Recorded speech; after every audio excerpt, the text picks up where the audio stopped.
So for my final paper, I basically just combined both of my annotated bibliographies. So my first one, I talked about how families were affected by cell phones, and my second one, I talked about the abortion pill, which is the emergency conception pill.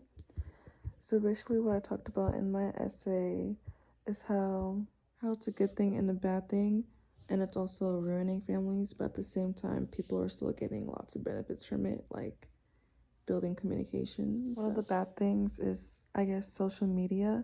A lot of kids who are the ages between, I'll say, 11 and 17 get bullied through social media because, to be honest, kids just don't know how to act on the internet, and they think they can do whatever they want because they're on the internet. So a lot of these kids are young. They don't know how to defend and protect themselves online, so they usually just end up harming themselves and potentially leaning towards suicide. Another article I was reading, the writer was talking about how predators usually come to kids online from the ages 9 to 16, and usually kids who are 9 to 11 usually talk to their parents and be like, this person's talking to me online.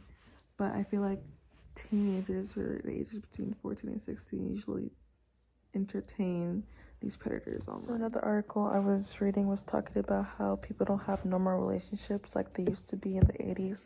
People were more affectionate, I guess, back then, but in today's day, they call it a cell phone relationship because people would rather be on FaceTime, text, or call because they just don't want to be around each other. They just want to talk to each other online. So when we get into the abortion pill, many of the articles I read was talking about how women feel guilty after taking the pill because they feel like they're having an abortion even though they're just taking a pill after having intercourse. So in one of the articles, they're talking about how they collected data from 120 women who requested the morning after pill. A lot of the women were saying that they felt guilty, they felt anxiety, and they just felt depressed because they felt like they were doing something wrong. And then you had some women who felt like the morning after pill was okay, but they just felt like the pill was way too expensive because the pill can range from $35 to $65. So in 2013, New York issued a new law that the morning after pill should be offered to all ages instead of requiring a prescription. A lot of people in New York felt like all ages is way too young. They feel like it should be 18 and above. But now they feel like since they issued this new law, that kids who are 13 to 16 feel like they can have sex now because they're not going to get pregnant because they have the morning after pill. So in my essay, I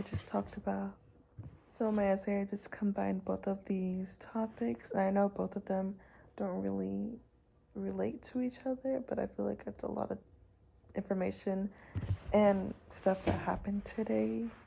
So for my paper, I just combined both of these topics, and even though they don't really relate with each other, I feel like these topics is like a talk in today's days, like cell phones, technology that is affecting family today, and abortion, morning after pill, that's a huge talk in today's day. So in my paper, I just talked about my research on both topics, and I gave a bit more information on both topics, and I had a bit more references.